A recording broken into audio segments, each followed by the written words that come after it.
is body is in a sense serving its homeostatic functions. Our faces look much more benevolent and our voice is much more melodic. And so all the therapists who are out there intuitively are polyvagal informed because they are always listening to people's voices, looking at their facial expressions. And what it's really broadcasting to them is that the physiological state is either disrupted or not. The basic core of the theory is that our physiological state really mediates or interferes or optimizes how we react to the world. So it's not like it's all up in our brain, it's all mental. Our physiological state actually is kind of like a transducer. When it's calm and when it's serving our bodily functions well, we have resilience, we are buffered. But when our physiology is really compromised, basically you'd call it being stressed out, then we're very, very reactive to the world. Thank you. Thank you, Steve. That was wonderful.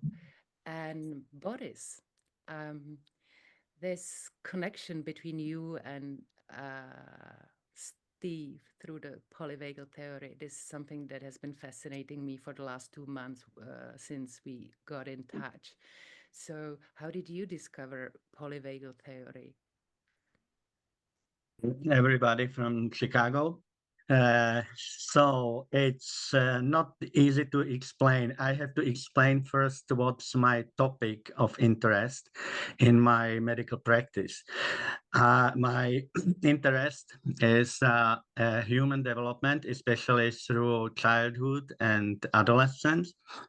I work with neurodevelopmental problems in kids and in youth. And I discovered a problem of the so-called axial blockages. For the public, it's easy to explain. It's just like a blocked spine and some big joints in the body, in the central part, in the axial part of the body, which has a huge impact on the motor development of the child, but on the mental development as well. And I searched for some explanation what connects the body and the mind, I would say. And in my search,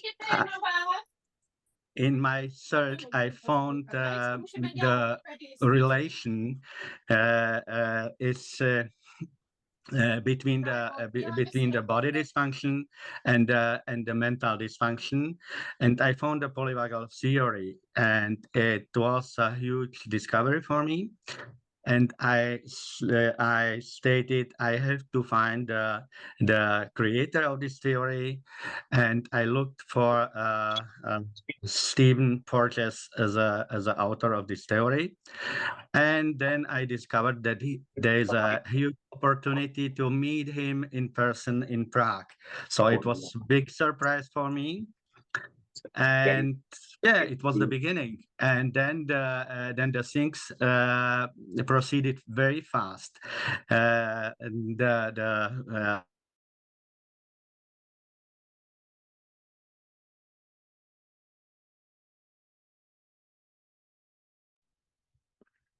Boris, you're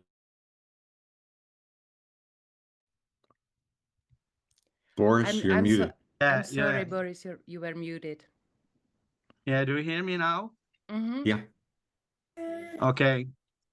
So I don't know what you heard as the last. So I just explained that I'm focused on human development through childhood and adolescence, and the relations between the I would say physical maldevelopment, the maldevelopment of the movement, posture, the bodily problems, and the mental development. And I found a polyvagal theory and the problematic of the autonomic nervous system as some like connecting the body and mind.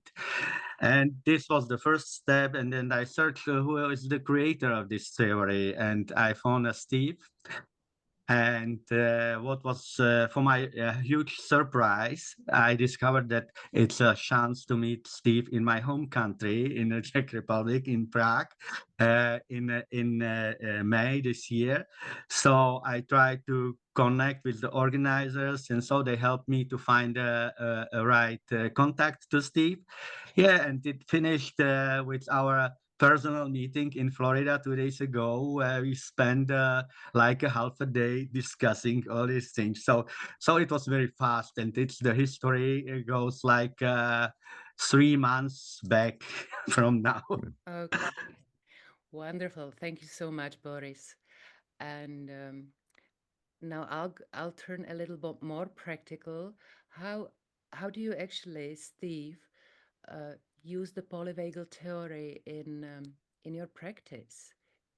Well, see, my practice is what you see. I'm not a therapist. I basically create ideas, I try to communicate them, and I do research. So the theory does two things for me. It enables me to be a better human being, how to interact with others, including my mammalian pets. It enables me to be aware when other people's physiology is changing, but it's also leading me into asking different level research questions, which I'm finding extraordinarily interesting as I dig deeper into the evolution of the mammalian autonomic nervous system. Let me kind of flip back to what Boris was talking about to help bring it back together. Boris came into polyvagal theory from, let's say, a more structural deficit model. So when the structure of the body was in a state of basically threat of the structure, the consequences were tremendous changes in autonomic function, which also gets broadcast in terms of emotionality and inability to literally feel safe. So he was going from the physical to the autonomic and seeing the emotional. And he was learning that through his work that many of his clients, pediatric clients, were getting all these diagnoses like attention deficit disorder or autistic spectrum disorders and other forms of the inability, literally, to co-regulate and feel safe in the arms of another. And in the world that many of you are in, it's coming in the other direction, meaning the top down is affecting the brainstem, affecting the autonomics, resulting in observable behaviors and emotional dysregulation. So the interesting dialogue that we've been having, or we had over the weekend, was really, where does it start? So it's like, does it start with a structural or does it start with a, let's say, a traumatic incident? And the issue is that it's a dynamic system that is affected from both directions. But when you think of it as a dynamic system, so many things start making sense. And where Boris was trained as a physician and a surgeon, the worldview was very, in a sense, causal. You fix things, you change them, and then everything will be fine. And if you have emotional disorders, that's your problem, basically, because the physician fixes what's broken. And what we learn from polyvagal theory is that we're a multi-tiered organism. We have feelings, we have thoughts, and we have structure. And each one of those impacts on the other. And through polyvagal theory, we learn to respect these pathways that influence our life, and we become more respectful of our own journey and the journey of those around us. Okay, this sounds really fascinating. And I was Would gonna like ask, mention something to the words of Steve, if it's possible. Do you hear me? go Yeah. ahead. Yeah. Go ahead. Actually, it is amazing because our connection supports each other. My clinical findings support Steve's neuroscience, and neuroscience done by Steve helps me to understand my clinical practice and what I'm doing with my patients. It explains my observations. So it's a very nice example how the different points of view on the same phenomenon help to understand how the body and mind works. Yeah. Mm-hmm. this is really fascinating, that how you meet, how you're entering this this world of this inside world, both from through different gates, but then you are meeting at a certain point in understanding of how the experiencing and our emotions and our bodies function.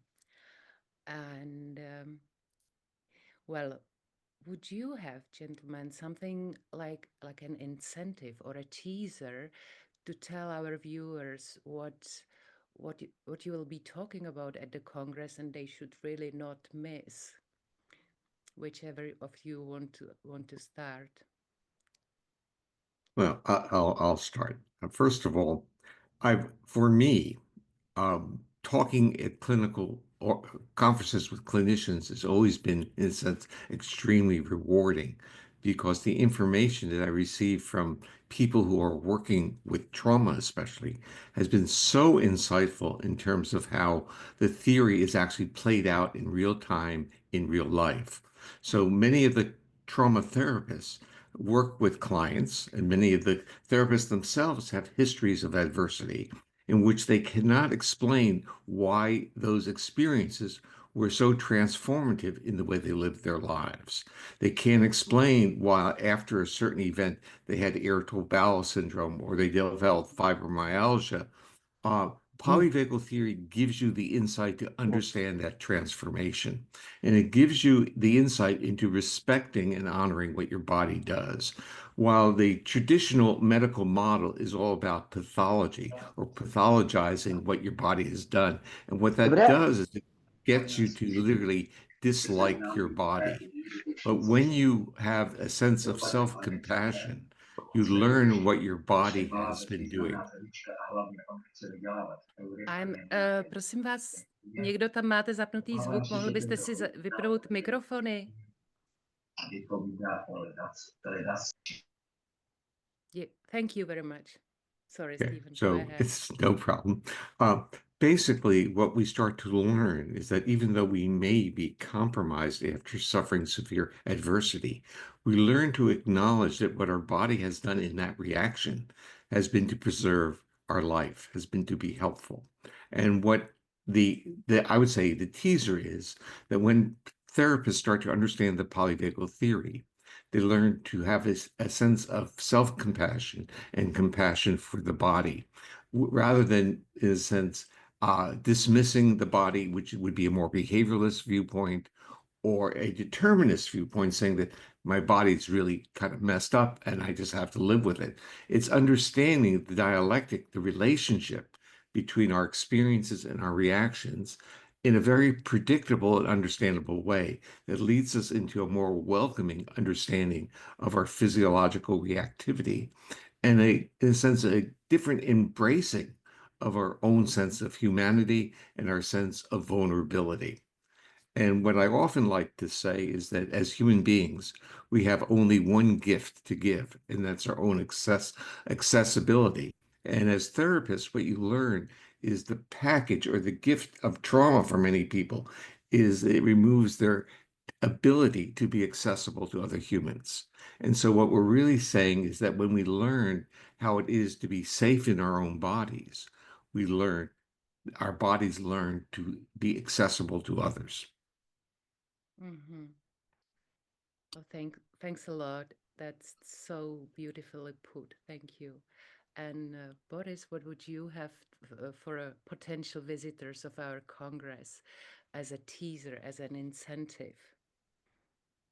We will speak about the interconnection of the physical disturbance of the body, especially about the axial blockages that I already mentioned, where the somatopsychic syndrome and somatopsychic autonomic dysregulation, now from the polyvagal perspective. So it will be very exciting because it corresponds with the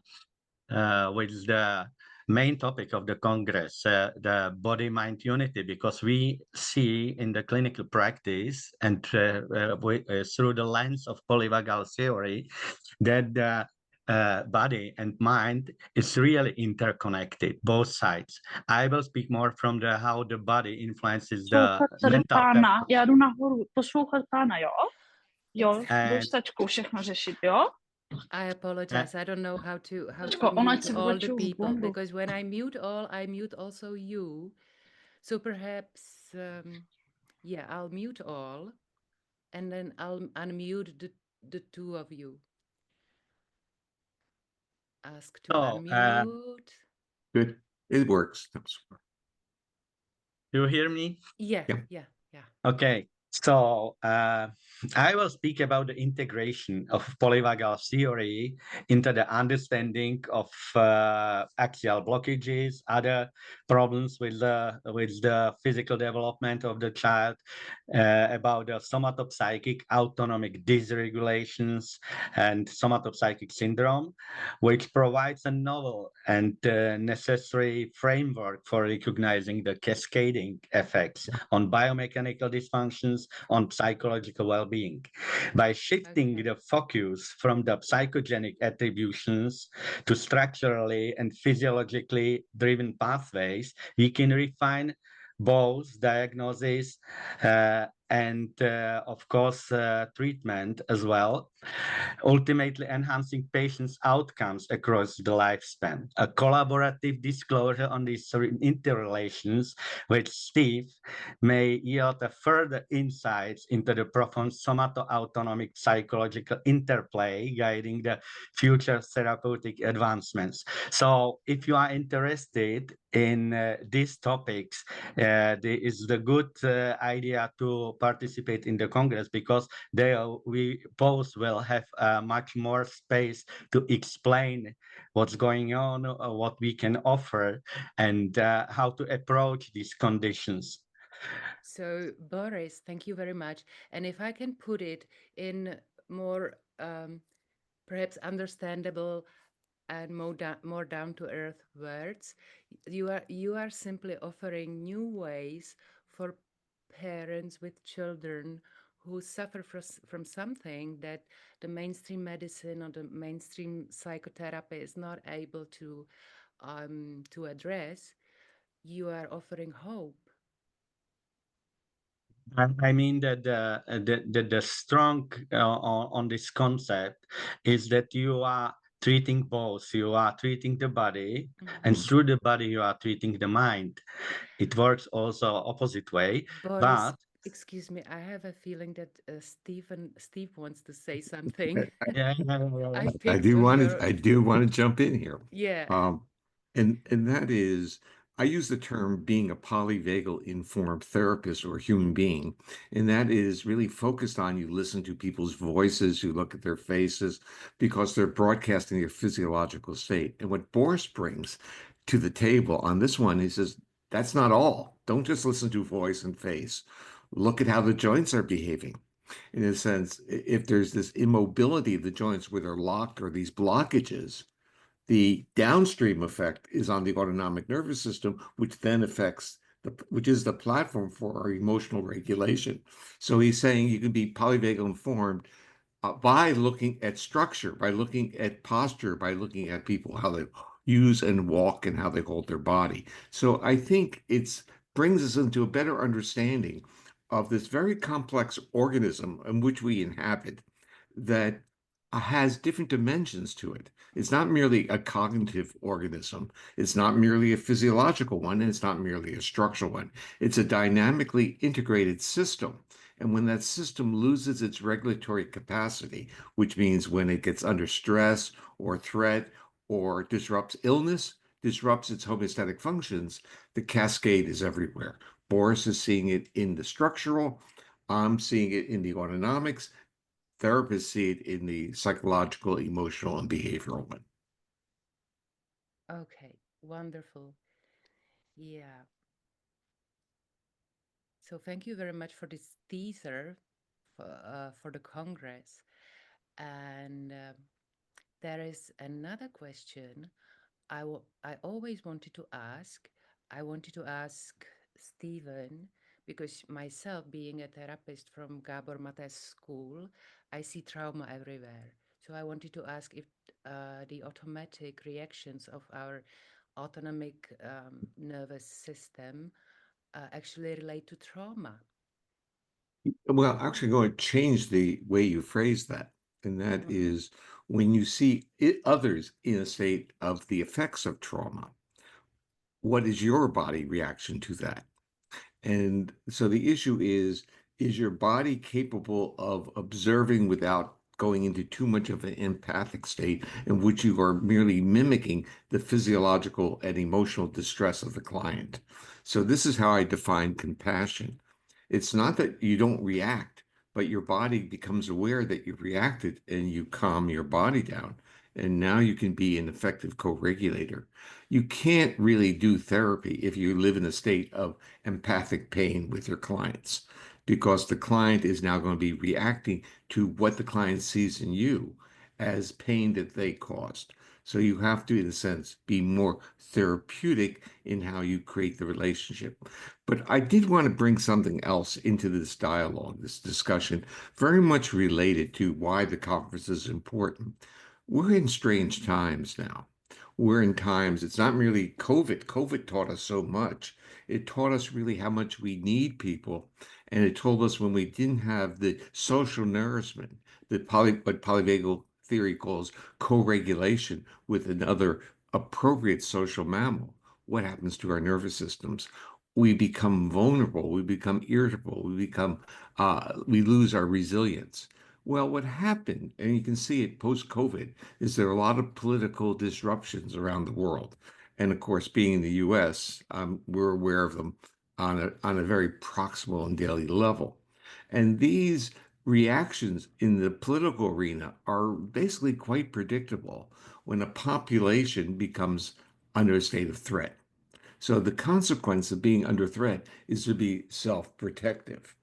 And why the meeting is important, we're talking about how you move out of self-protected defensiveness to be compassionate and to be supportive of others and to, in a sense, be accessible. As I like to say, the only gift we have is our own accessibility. And why is that a gift? Because the gift gives to others accessibility and they give it back to you. But under states of threat, our accessibility becomes our vulnerability. That's how our bodies react. So rather than being open to others, we are saying, what about me? What will happen to me under these cases? So it's important to realize that the social politics of humanity now is really being driven by basic physiological reactions to threat. And we are a smart species. And the more we understand what's happening to our own bodies, the better prepared we are to enable us as humans to create safe enough environments, safe enough interactions where we can be who we really are, which is not this. Now, thank you very much, Steve. And I have to admit that over the last several years that I entered this healing and therapeutic world, I've become very familiar with many new words like authenticity, etc. But today you added one more, and that's accessibility. I never thought of it in this way, so thank you very much. And So let me give you and everyone listening what I call this test. The behavioral state of vulnerability and accessibility is very, very similar. And so it's like I'm going to be immobilized and I'm going to be with my arms open. How do I feel? And if you ask clients, how do you feel on a continuum, like on a continuum from vulnerability to accessibility, you will know the range in which they can feel accessible. And I'm basically saying that most people who have adversity histories, their nervous system says, I cannot afford to be accessible. yeah, I understand. Thanks so much. I understand it. And I understand it from my own experience, from my own story. Yeah. Well, gentlemen, thank you so much. And we are approaching 7:30. Well, 7:30 here in Central Europe. Of course, the time is different for the two of you. And I would like to give floor to our viewers, to our attendees. So let me speak Czech for a while, for a few moments, although I believe that there are English speakers among our viewers as well. Dobrý večer, teď je asi ten nejvhodnější čas, pokud se chcete doktora Porgese, Steva Porgese nebo Borise Živného na něco zeptat, tak napsat svoje otázky do chatu. Do chatu tady v tomhle zoomovém okně, ve kterém se všichni vidíme. I just told everybody, invited them to write their questions to both of you or either of you into the chat. Okay, there is a first question.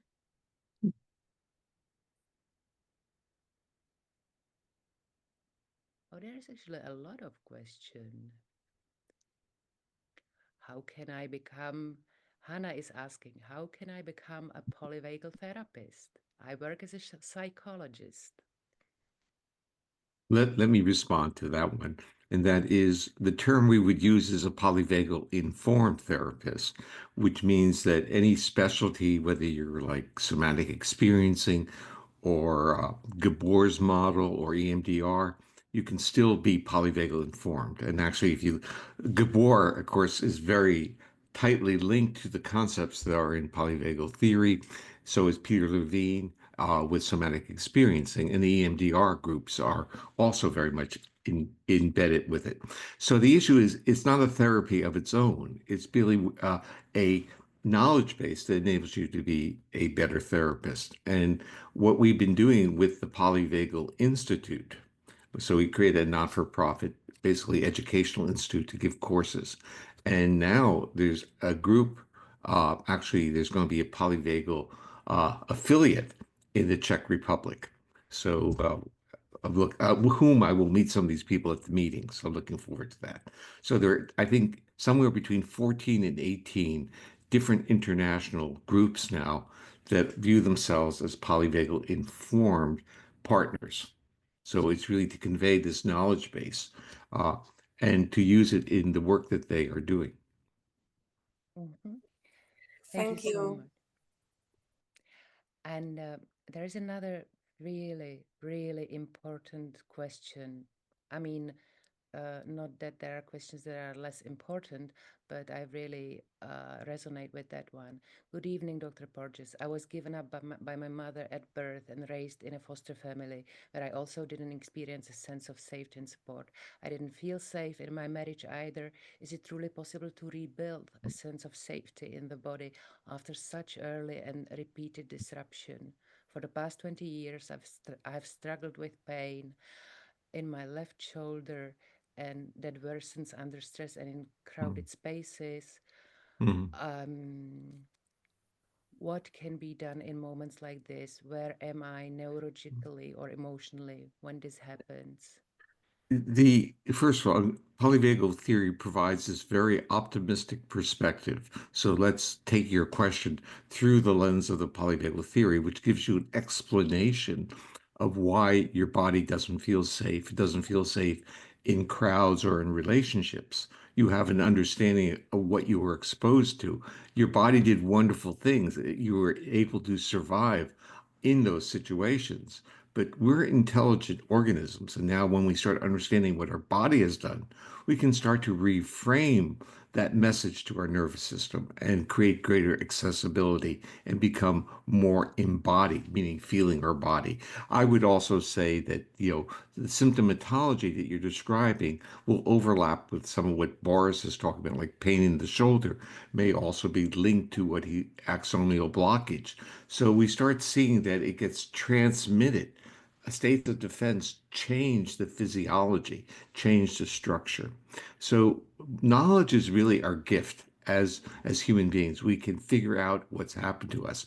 And what has happened is that when we go into these defensive strategies, our cortex literally goes offline and our bodies go into a defensive state. And the beauty of our creative problem-solving mind is not available in the same way. Or let's say problem-solving and loving mind. We're not safe enough to give up the defenses. And so the narrative that you paint is really that you have this great intention to be safe enough and to be more accessible, but your body is locked into that state of defense. And so there are therapeutic models that have been quite effective in dealing with that. One is somatic experiencing, and they kind of integrate it with polyvagal theory that enables the body to start to express itself through titration. And there are things that I'm developing, which is basically using different types of rhythmic music, slow rhythms in which the music is really signaling the same rhythms that are in our bodies. And when it gets those signals, the body starts to express itself. I'll be talking about that at the meeting. And the idea is that sometimes it's too hard to try to work out the therapies. It's too hard to work on it because it's counterproductive. The more you try to do it, the more difficult it becomes to do it, because the intensity, is really a top-down inhibition of those bodily physiological responses. So in a sense, when we try hard, we are actually sabotaging our body for its own recovery. Mhm. It's a paradox. We literally have to give up our defenses to, in a sense, truly feel safe. But we can't do that unless we get the right signals that our body can give up those defenses. And in a way, the whole pharmaceutical world says we can help you out here because we can give you drugs that block the defenses. But it doesn't create the retuning of the system to create that accessibility and flexibility. But when the nervous system gets the right signals, then the body knows what to do. Mhm. Yeah, thank you. And Short remark to this, to the question.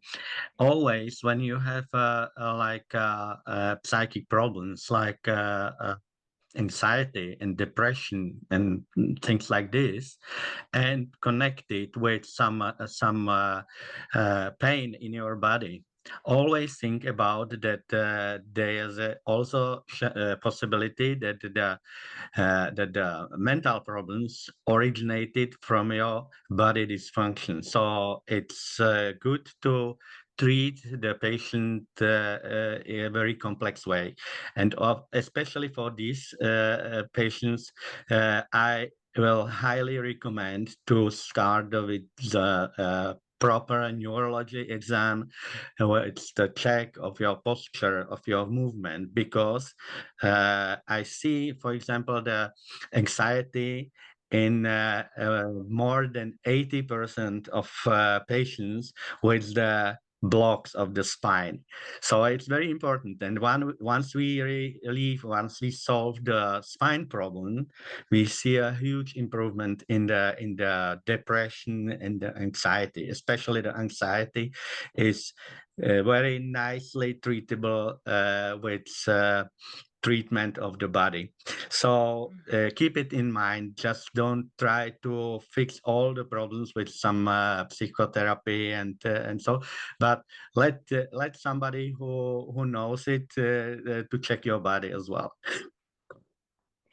thank you. Truly body-mind connection. Now, there are many very interesting questions, and I'm afraid we won't be able to answer all, but there is one that I found extremely interesting. Mr. Porges, lately I read an interesting article.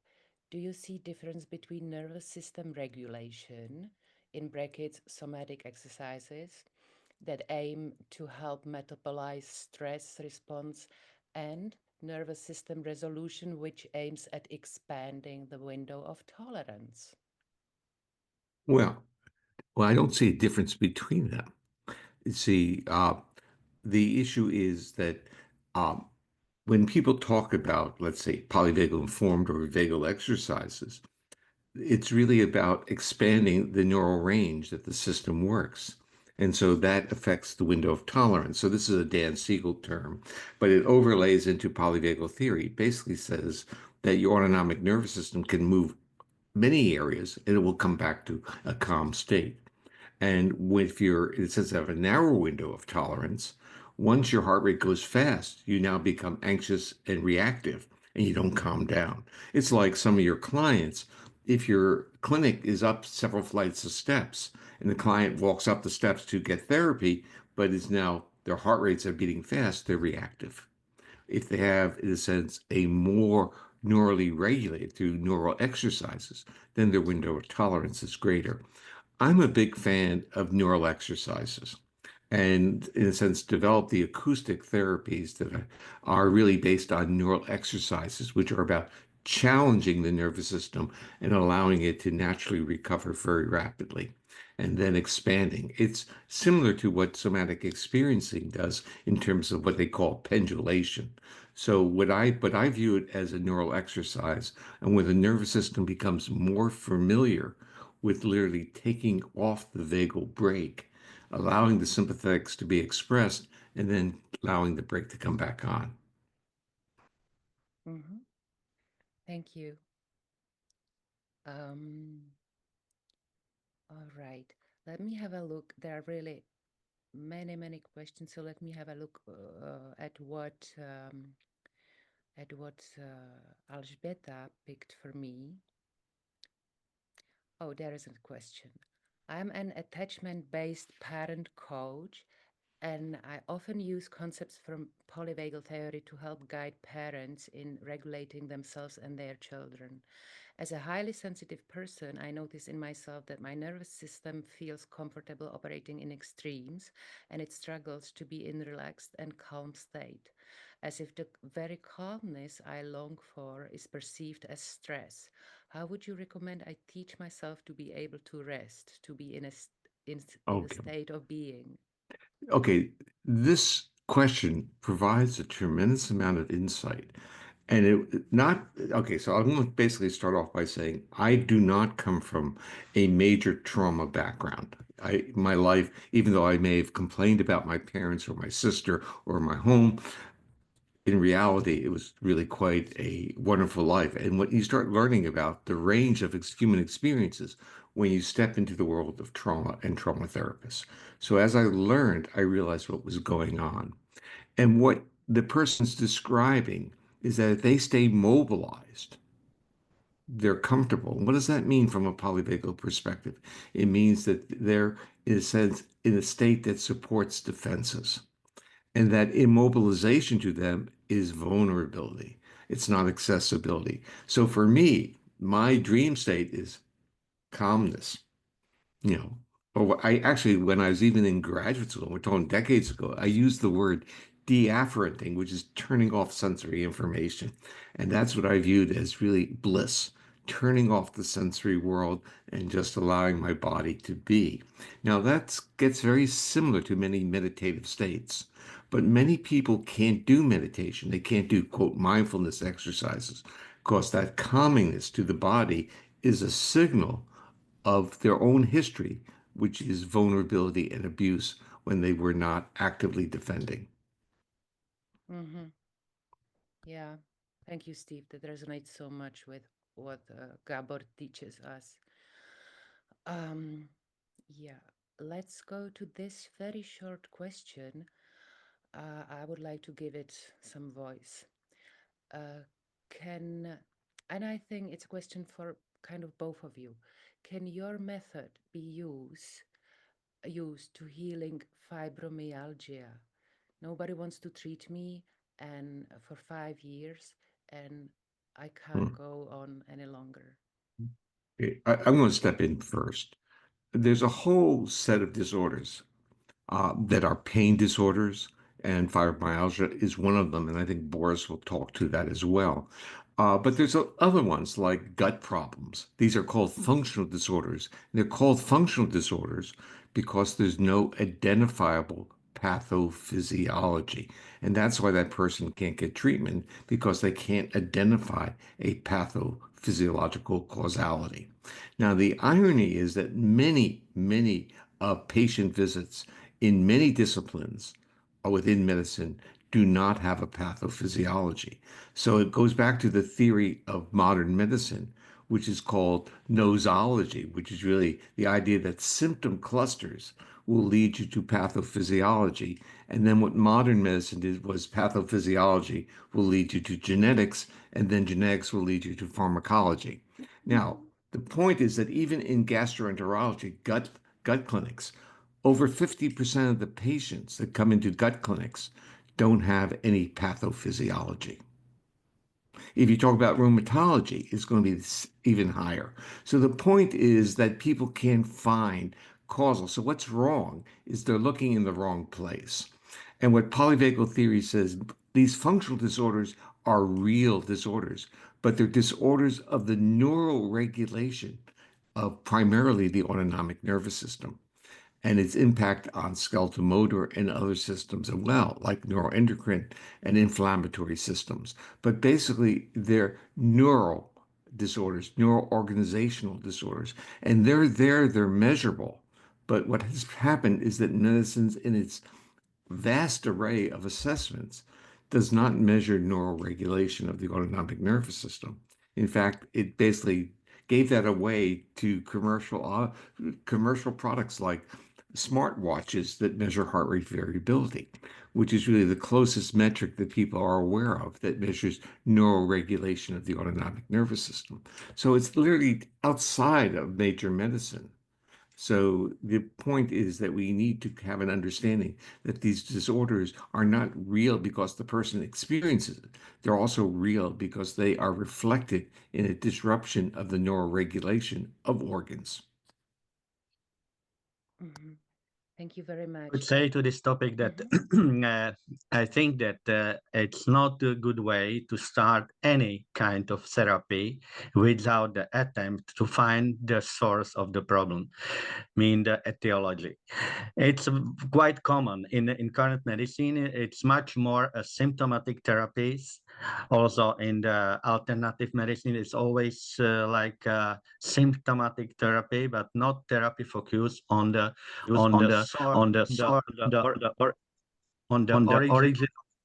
origin of the problem. So I think especially to this question about the fibromyalgia, you have to start with the proper check of your body and to look with some expert if there is a possibility to fix your body, if there will be found some source of your problems. Otherwise, you will never get out because the body can fix the problem. And as we spoke with Steve 2 days ago, it's like the autonomic imbalance leads to the problems, but it may be the reason for the imbalance may be peripheral in the body or central in your brain, or in the ability of the autonomic nervous system to self-regulate. And you have to find which situation fits to you, and try to find a therapy focused on the problem, if it's peripheral or central or the autonomic. So I would highly recommend to start to check all the body first and then decide, and it has to make somebody who has an approach to all the modalities of therapy, like a physiotherapy or a manipulation, osteopathy or whatever, or some psychological therapies as well. So but you have to start with the understanding of the problem. Well, thank you very much, Boris. That was fantastic. And thank you for mentioning you have to start with someone who has access to all sorts of therapy. This actually You know, it's a problem of the current medicine because the allopathic medicine is split into small parts, small super special specialties, and every expert is watching just one piece of the entire body, and it's the wrong approach. So I mean, we have a lack of holistic approach in the current allopathic medicine. Yeah, but it's not alternative medicine. Yeah, it's not alternative medicine. It's just the right medicine that should be done, but it's not the trend. It's not the current trend. Let me jump in here for a moment, and that is the medicine and the disciplines are organ based, and so the focus of many measures of pathophysiology are on the organ, not on the neural regulation of that organ. And this is what is really missing. And there's small little, I would say, outlier groups like neurocardiologists, neurogastroenterologists, neuro this, neuro that, but they're small and there's not residency training programs in these because this is, in a sense, against common practice, or let's say prevalent practice, which is you take assays which are easily done from blood or tissue and you look at that for the damage, not having any appreciation that we are a dynamically active organism in a dynamically changing world. And that's what our nervous system is doing. It's regulating those organs. And if that pattern of regulation doesn't fit the environment, then we are functionally ill within that context. Thanks for this, Steve, because this is exactly what the Congress is trying to address through the various speakers invited from so many different fields. But the message that we want to get across is this: let's stop looking at the particular organs in a separated, in a way of separatedness, and let's employ this paradigm of oneness and interconnection. All right, so let's have a look at some other questions, and I really like this one. Good evening. A feeling of safety. How does it arise? How does it come to existence? And where is it imprinted? Is it an experience? Are we born with some kind of imprint, knowing what is and what is not safe? Well, I'm going to start off on this one because I think anyone who works with people with trauma should be startled by the fact that people whose lives appear not to have had any sense of safety have a visualization of what they think they would like their life to be. And it gets characterized by almost a couple of visualizations, feeling safe enough to be held in the arms of another. Just that visualization, even though that person never had that experience. So I actually think it's part of what it is to be a mammal. So I think we have this in others, like our cats and our dogs. I wrote a paper, and I will send it to you when we get off, and you can share it with the people online. It's open access. It's called Polyvagal Theory, A Science of Safety.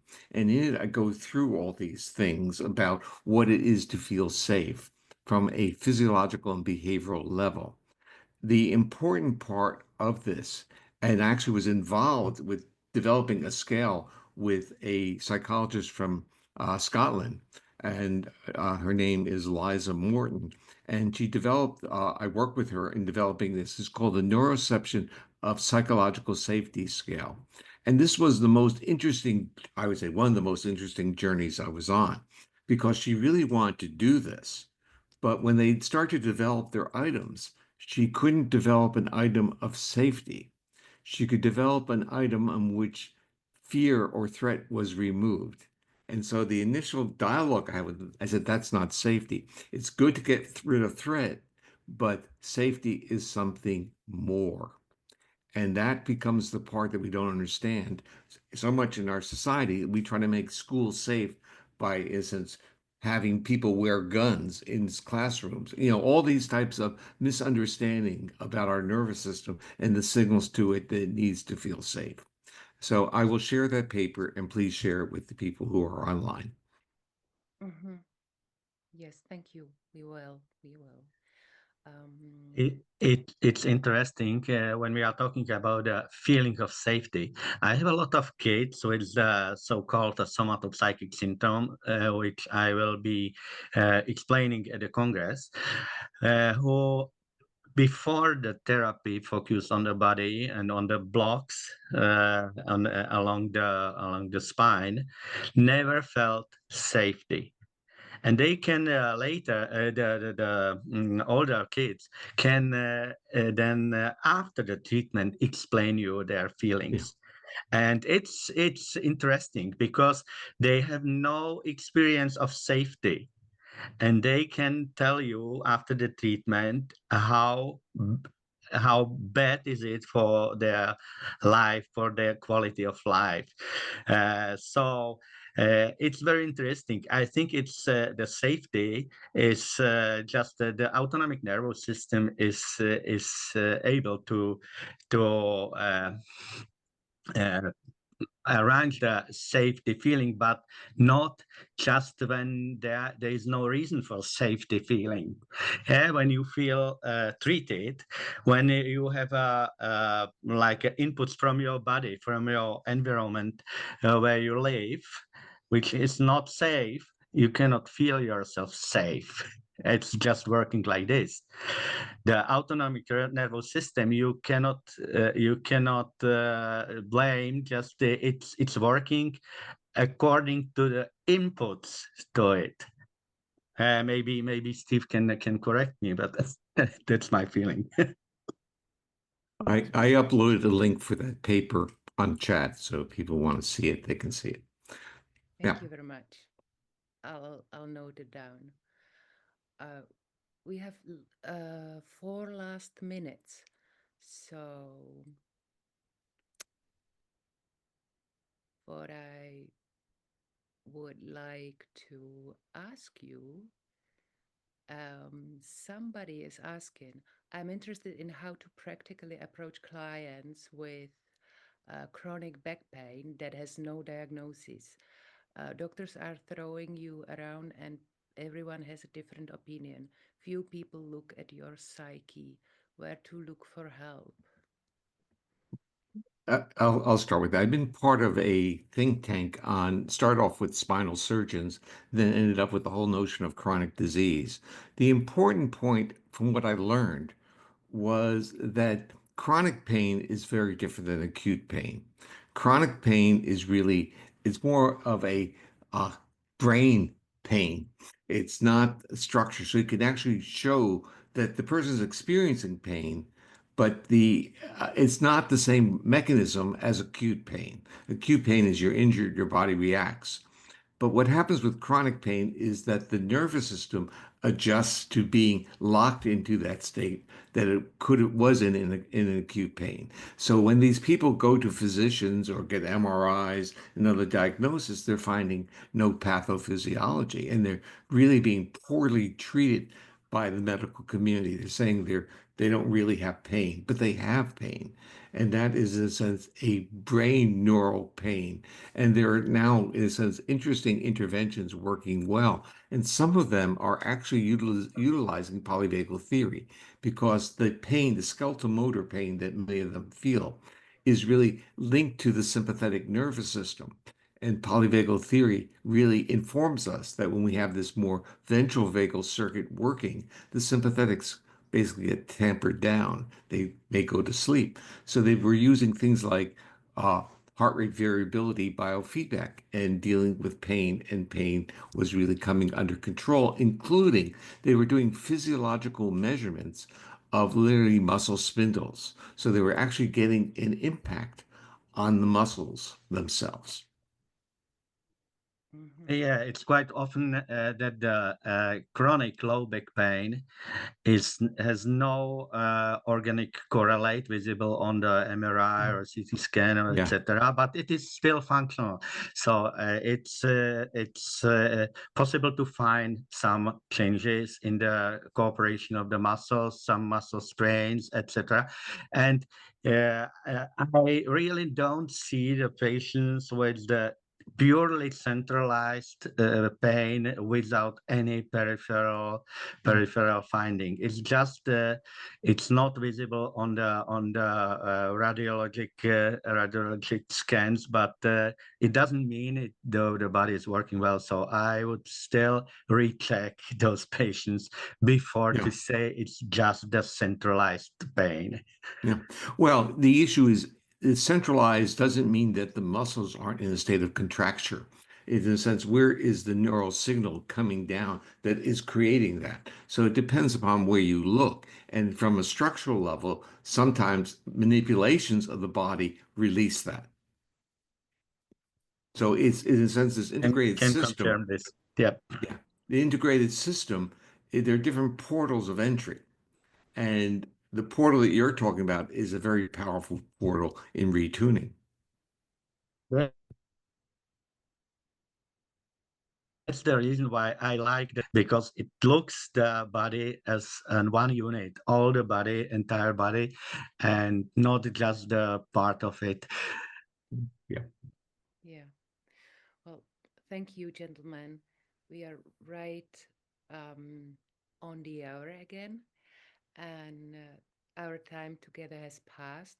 So I would like to thank you very much, and I would like to thank you for making yourself available and invite everybody here again to the Congress Body Mind Unity on 16 to 18 May in Prague at the Quebec Center. And I hope to see you all there. Well, thank you for inviting us, and I look forward to seeing you in a few weeks. Thank you for your attention, and see you in Prague. Bye. Bye. Thank you so much. Bye-bye.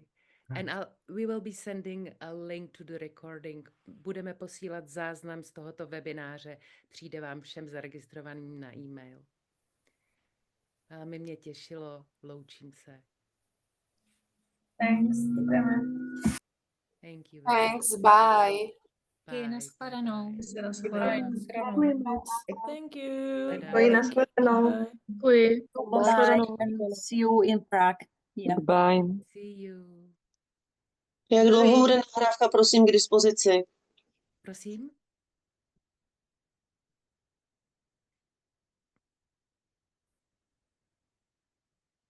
Asi jak dlouho bude ten záznam k dispozici? Já si myslím, že záznam bude k dispozici neomezeně. Že prostě ho dáme buď na video, na Vimeo nebo na YouTube a tam bude fungovat. Dobře, děkuji.